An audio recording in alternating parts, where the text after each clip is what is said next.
dañuy jàll nag daal di nuyu ki nga xamante ne moom moo di Maymuna dans Yeewu Leen Maymuna nag moom li nga xamante ne da koy toppatoo dafa am solo te soxal ku ne ndax ku ci ne bëgg ngaa taxawal sa entreprise maanaam Maymuna nuyu naa la.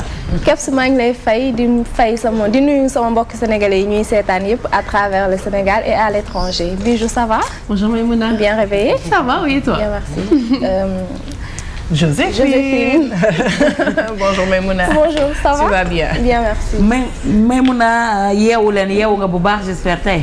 waaw yeewu naa bu baax comme d'habitude. Bien réveillée. dañuy dem seetaani parmi nous ak Kiara nee naa leen semaine bi passé dafa dem defal ñu benn gëstu ci li nga xamante ne moom moo di wàllu ivoirienne communauté ivoirienne la def benn gëstu boo xam ne am na solo naka lañ fiy dundee wax moom itam ay mbébétam foog naa ne loolu moo tax a jug lii di rubrique bi. dëgg la Kebs Kiara comme ni nga ko waxee rek puisque moom italienne elle est très bien placée pour dem xool étranger yi nga xamante ne ñi ngi fii Sénégal parce que la dernière fois mi ngi ñu expliqué que Sénégal am na 80 communautés étrangères yoo xam ne ñi ngi fi alors que ñun xamuñu ko donc Kiara chaque semaine dafay dem découvrir benn communauté bu bees tey nag communauté djiboutienne la dem seeti xool ñoom naka la ñuy vivre Sénégal naka la ñuy defee seen intégration fi nga xam ne mooy suñu dëkk ñu ànd seetaan ko ñëwaat def un petit commentaire là-dessus.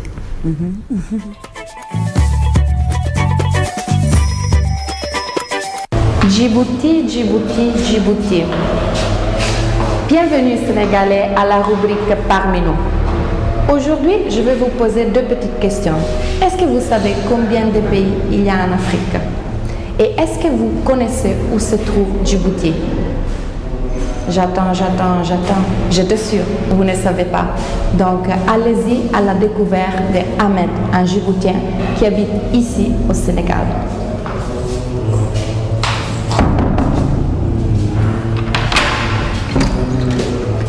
Ahmed, bonjour. Bonjour Kiara. Ça va? Comment vas-tu? Bien, merci. Bienvenue à Djibouti. Merci. Je suis au Sénégal depuis 2006, donc ça va faire bientôt 6 ans.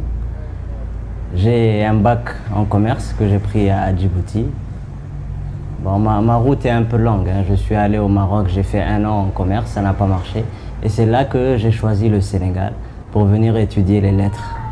Comme c'est le pays de Senghor, la littérature africaine, on m'a dit que le Sénégal était la référence. Bon, pour le pays de la Teranga, je vais vous dire mes premières impressions quand je suis venu au Sénégal en 2006. L'intégration, je ne peux pas dire qu'elle a été dure, parce que déjà, c'est un pays africain, c'est un pays frère. Je reconnais les mêmes réflexes sociaux quoi, qui existent dans mon pays. Mais ça a été plus facile de s'intégrer à des Sénégalais qui viennent des régions qu'aux Dakarois. S'intégrer dans la société dakaroise, ça m'a pris plus de temps. Mais par contre, les étudiants, comme moi, des Sénégalais mais qui venaient des régions, on avait un point commun, c'est qu'on ne venait pas de Dakar. Donc on s'entendait plus. Mais après, je me suis intégré petit à petit. Donc ma première impression, c'est que le Sénégalais ne va pas vers vous automatiquement. En tout cas, personnellement, j'ai été obligé de faire un effort pour aller voir le Sénégalais. Mais après, il y a eu de belles amitiés qui se sont créées. Pour résumer l'histoire de Djibouti, Djibouti se trouve déjà en Afrique de l'Est, entre l'Éthiopie, la Somalie et l'Érythrée. Elle a eu son indépendance en 1977 de la France. Nous faisons à peine 1 million d'habitants. Les premières langues parlées sont bien sûr le français, l'arabe et nous avons à côté les langues locales, le somali, l'afar, l'arabe. Et quoi dire d'autre? Djibouti n'a pas de ressources naturelles, c'est plus le port qui est comment on le dit, le poumon économique de Djibouti. Parce que le pétrole qui vient du Moyen-Orient passe par Djibouti pour aller jusqu'en Europe, en Amérique. Il y a un symbole surtout, que si vous rencontrez un Djiboutien et que vous lui dites est-ce que tu as du khat? Le khat c'est une branche, c'est comme la cola ici, oui voilà, mais c'est beaucoup plus fort et c'est très ancré chez nous.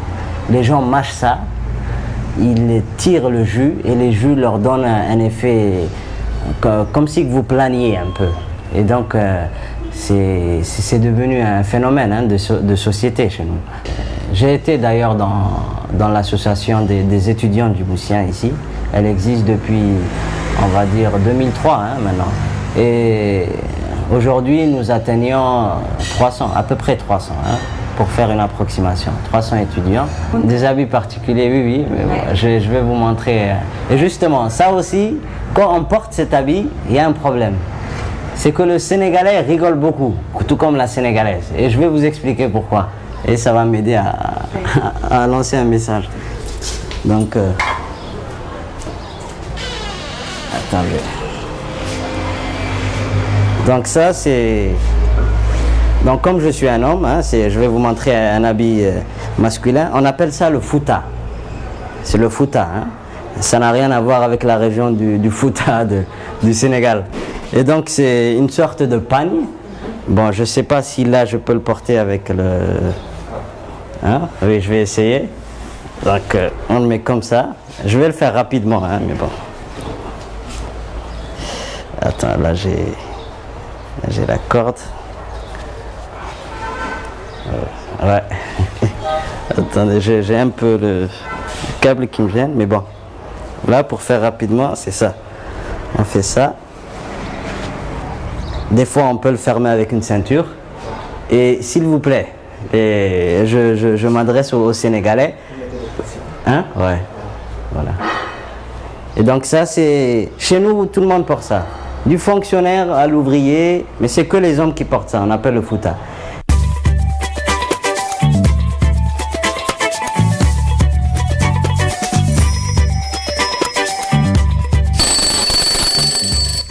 Kiara parmi nous mu nekk loo xamante ne daf ñuy àndil chaque jour lu bees loo xam ne day tax ñu gën a découvrir ñi nga xam ne ñoom ñoo dëkk ci ñun moo waral nag lii di parmi nous lii nag dafa am particularité dafa am message bu fort boo xam ne lancé na ko ndax nee na bu solee tenue bi sénégalais yi dañuy reetaan bu baax mun nañ ko jëlee lu léger mais foog naa ne derrière am na benn message boo xam ne bëgg na ko lancer que lii seen tradition la et que reetaan bi mun na bañ a bëri quoi. dëgg la kat xam nga Sénégal nag góor bu wodd moo fi xaar peut-être que boo demee côté Casamance yooyu di nga gis ñu koy def mais boo nekkee sa biir université woodu sa sœur dafay xaw a étrange ci ñoom mais puisque moom expliqué nañu ko rubrique bi tamit loolu lay jëriñ tamit loo comprendre lu xamoo lan moo tax nit di ko def nga comprendre ko puisque moom expliqué nañu ko donc buñ gisatee djiboutien bu woodu sëram bu ko kenn ree Fouta seen dëkk la bokk nee na dëgg la am na je retiens quand même le fait que mu ne les Sénégalais ne vont pas directement vers les gens ça me surprend parce que je me dis nous on est très ouverts donc effectivement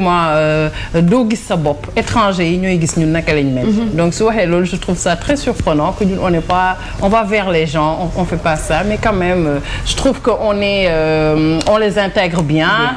En général aussi c'est des musulmans et c'est des gens aussi très respectueux les Djiboutiens. Moi je les aime bien, j'aime bien leur culture et c'est pas très éloigné du roman que j'ai présenté aujourd'hui, c'est tout près de l'Éthiopie. C'est tout près de l'Éthiopie. Dëgg la parce que aussi daf may delloo ci ce que Kiara disait la fois dernière nee na intégration c'est des deux côtés que ça peut se faire. Boo ñëwee ci dëkk da ngay def effort intégré wu dëkk ba tamit doo ko def effort intégré wu. wax na leneen tamit lu am importance parce que nee na ñi muy gën a sentir mooy ñi jógee ci région yi. ñëw comme moom. atterrir Dakar. Donc comme si Dakar Carrefour la ndoxandéem yëpp fi daje.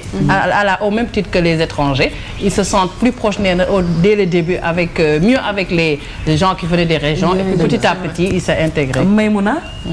Oui, juste pour mettre l'accent sur le mot, peut-être que je me dis que waa Dakar peut-être ñoo leen accueillir peut-être ñoom du ñu def effort boobu donc moom ak ñi nga xamante ni dañuy jógee ci région yi di ñëw na Dakar ñoom ñëpp c'est des migrants. Peut-être loolu mooy justifier le fait que moom muy en plus de compatibilité ak ñi nga xamante ni dañuy jógee ci région yi. Voilà, Mohamed, on va plus moi je pense que les Sénégalais ont regardé Yeewu Leen et ils vont plus rigoler boo solee li nga xam ne quand voilà le Fouta donc te am na lu particulier loo xam ne peut-être Kiara wanewu ko ndax jigéenu djiboutienne dañoo taaru ba macha allah. pourtant góor bi tamit sooful dinañ ko yow moom nii lañ lay bàyyi demal rek.